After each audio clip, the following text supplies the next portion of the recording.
All right, guys. Coach Wilbur, Miss Wilbur here.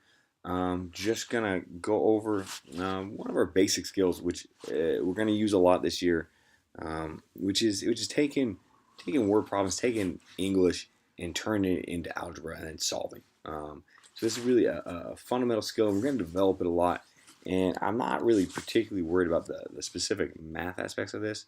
Um, Today, but I just want to give you an example of lots of different scenarios in which we could take words, take English and turn it into math, and then use the power of that algebra, the power of that mathematics, to help make sense and come with some solutions. So just to kind of give you an idea of where we're going and why we're doing all this.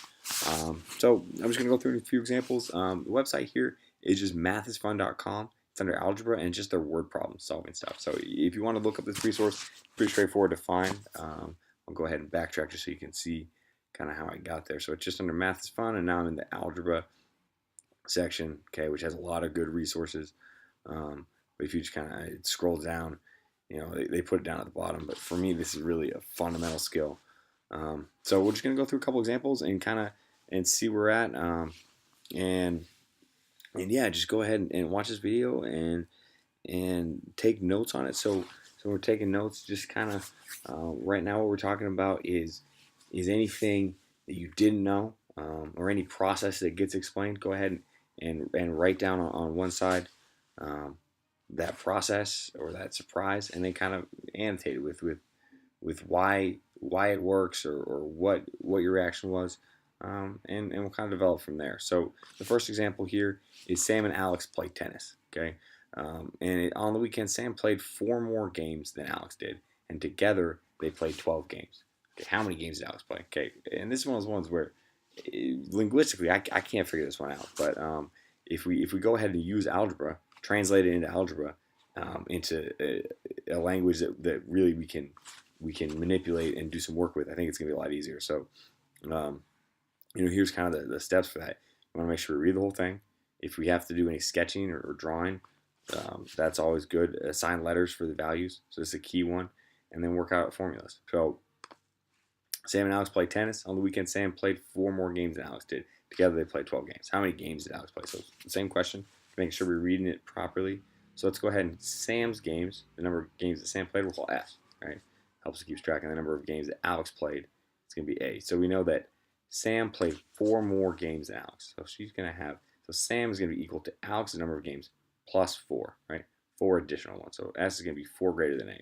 Okay, we know that together, Sam's games plus Alex's games are going to equal 12, right? Together they play 12 games. But we want to know about how many games Alex played. So we're going to use some substitution here. Okay, so start with S plus A equals 12, right? The total games is 12. And we know that S is equal to A plus 4, so we can go ahead and plug in A plus 4 for S here, okay? So now we get A plus 4 plus A equals 12. Okay, we can combine like terms. We have 2 A's up here, so we can write that as 2A plus 4. And then we can try to get the variable alone because we want to know how many games Alex played. Okay, so we're going to subtract 4 from both sides. We get down here, 2A equals 8. Divide each side by 2. Okay, A equals 4. Okay, so Alex played 4 games of tennis, right? To go from the algebra back into the linguistic. Okay, and then we can just go ahead and check. Is that true? Okay, well, if Sam played 4 more games than Alex, Sam played 8 games. Okay, so 8 and 4 together, they played 8 plus 4, 12 games. Does that check out? Okay, let's go back. 12 games, 4 more. Yeah, we're all good. Okay, so we can go ahead and check our work. Um, and here's a slightly trickier problem. Okay, Alex and Sam again. Now they're building tables. Together make 10 tables in 12 days. Alex, without Sam, okay, they had a falling out or something. Okay, we know that Alex working by herself can make 10, but it's gonna take 30 days. Right, it's gonna take an extra, it's gonna take an extra 18 days there. So how long would it take Sam working alone um, to make 10 tables? Well, okay, we can go ahead and use some work rates here. Okay, so 12 days of Alex and Sam is 10 tables, right? So 12 of Alex's labor and 12 of Sam is going to be 10. And we know that 30 of Alex by herself is going to equal 10. Okay, so we can go ahead and start with 12 Alex plus 12 Sam. That's just up here. It's going to be 10. Okay, we know their work rates. And then we know here, right? So we're going to plug in what we know A to be. Okay, so we just go ahead and we isolated A, divided each side by 30, which equals 1/3. So we got the A is 1/3, which is shown right here. Okay, so we just plug that in, right? So if A is equal to 1/3, okay, cool. So now we know that 12 times 1/3 plus 12s, okay, just taking this formula and substituting in, it's going to be 10, okay?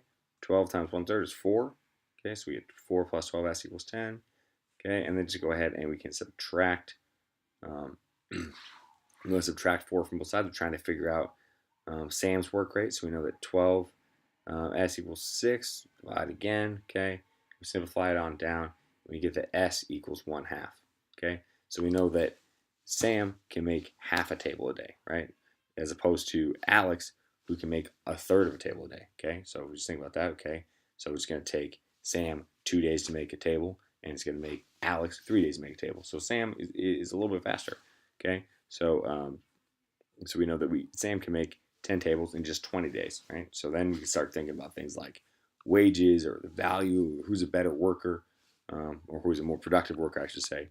I don't make to make broad generalizations, but let's give you some ideas of things we can do. I'm just going to keep on rolling down here. You see, there's a lot of different types of problems we could do, and I always like to take it to something about money because I think it's really tangible. It makes sense. So here's our example here. Joel works at the local pizza parlor. When he works overtime, he earns 1 1/4 times the normal rate. Okay, so he's going to get a little extra money when he's working overtime. One week, Joel worked for 40 hours at the normal rate of pay and 12 hours of overtime. If Joel earned $660 altogether in that week, what is his normal rate of pay? Okay, so we're going to have some unknowns. Okay, so Joe's normal rate of pay, we call that dollars, n dollars per hour. Okay, so Joel works for 40 hours at n dollars per hour, $40 n. Okay. And then Joel does his overtime and he gets a little bit more, right? 1.25 n per hour. So he's going to get 12 times 1.5, so that's worth 15 n. So altogether he worked 660. So we're just going to plug these things in, right? We know we got our 40 n. That's our regular hours, okay? And then his 12 overtime hours, which are paid at 1 1/4 n, is going to equal 160. So we're going to go ahead and we're just going to kind of plug in here, okay? We can simplify that. 12 times 1 1/4 is going to be 15. So we got 40 n plus 15 n. Combine like terms, that's a total of 55 n's, okay?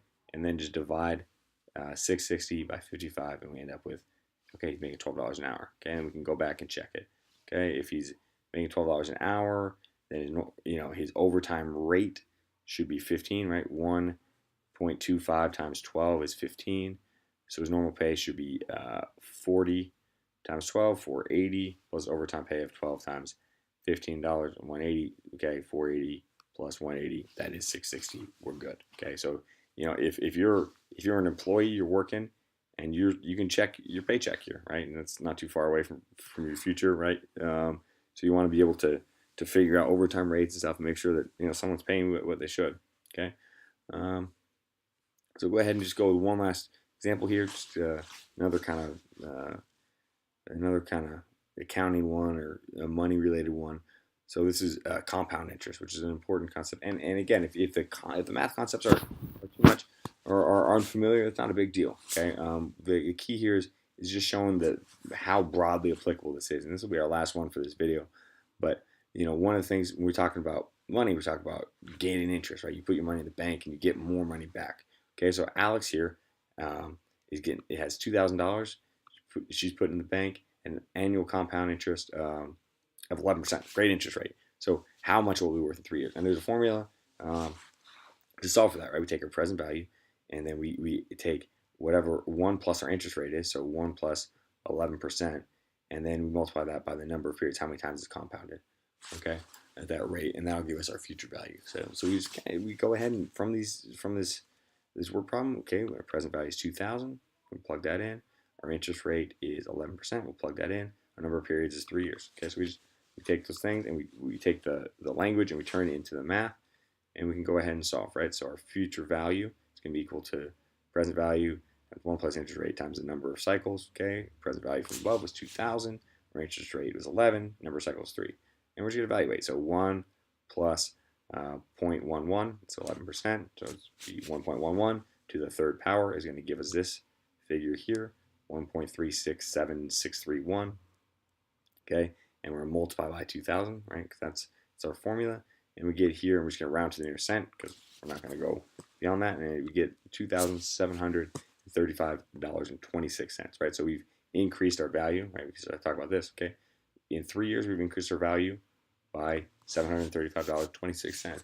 And then we could talk about, if we kind of go the next step further, we talk about, is that a good investment? Are there better investments? And what's the value of money? And there's a lot of broad applicability that all hinges on us being able to take language and to turn it into math, and then to do some work. So go ahead and feel free to browse this website, to take notes on anything that interests you.